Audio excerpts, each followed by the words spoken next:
At an aging Soviet-era figure skating rink, ice hockey is making a comeback in the Georgian capital Tbilisi. The bad ice, tiny surface, and lack of boards haven't stopped a new generation of players from becoming hooked on the speed, spills, and thrills of the game. Hockey's slow revival in the South Caucasus nation is due in large part to the family of Mikhail Davitashvili. My uncle and his friends gathered in Tbilisi at the ice rink where we are standing right now in 2002, and they played some promotion game. Davitashvili's uncle, Lasha Tsagarishvili, and his friend Denis Davidov had played hockey in the 1980s when Georgia was part of the Soviet Union. The sport was first introduced here in the 1960s as part of Moscow's drive to promote winter sports across the USSR. Never hugely popular in Georgia, interest in the game quickly faded after independence in 1991. But Tsagariashvili and Davidov never lost their passion for the sport. They began organizing training sessions for family and friends in 2003. At first it was some kind of strange sport because we didn't see anything like this in Georgia. Mikhail Davitashvili was 12 years old when he started attending his uncle's practices. When we got on skates and got on the ice rink with skates and start skating, we couldn't go back, and we really liked it. In 2004, Lasha Tsagariashvili and Denis Davidov helped found the Georgian Ice Hockey Federation. But 5 years later, just as Georgia joined the International Ice Hockey Federation, tragedy struck. Tsagariashvili and Davidov were killed in a car accident on their way to a World Hockey Conference. And it really slowed down ice hockey development in Georgia.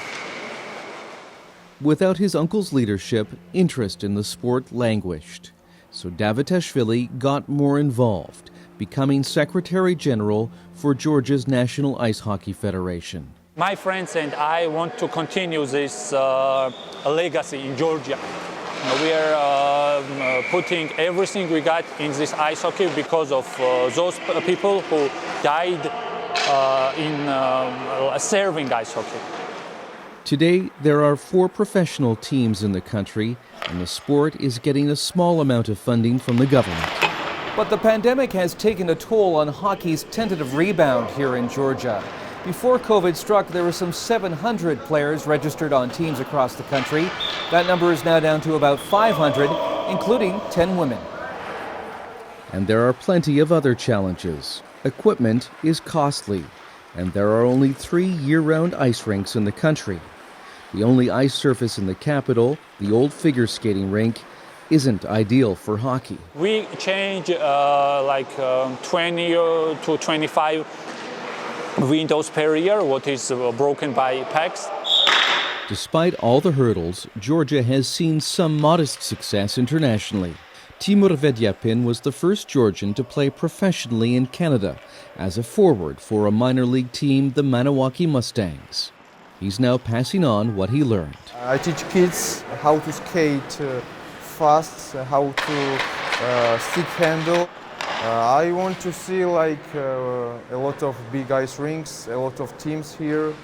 Vedyapin is also on Georgia's national ice hockey team. It has slowly been climbing up the international standings and is now ranked 38th. The team is due to take part in an international competition in Iceland in April.